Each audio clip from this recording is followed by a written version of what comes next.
নাসাই শরীফে 2415 নম্বর হাদিসে আল্লাহর নবী সাল্লাল্লাহু আলাইহি ওয়াসাল্লামের ব্যাপারে বর্ণিত আছে,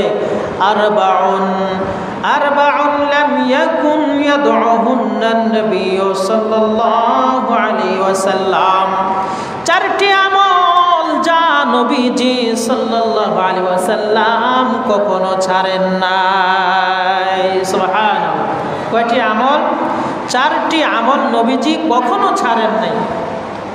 সব সময় তিনি চারটি আমল করতেন। তার মধ্যে একটা নম্বর হলো সিয়াম আশুরা, আশুরার রোজা।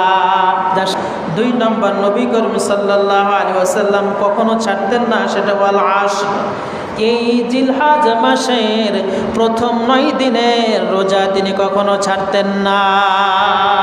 সুবহানাল্লাহ।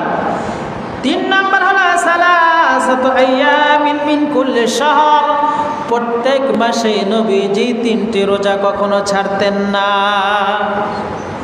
4 নম্বর হলো রাকাতাইনে ক্বাবলাল গাদা, ফজর নামাজের পূর্বে 2 রাকাত সুন্নত নবীজি কখনো ছাড়েন না।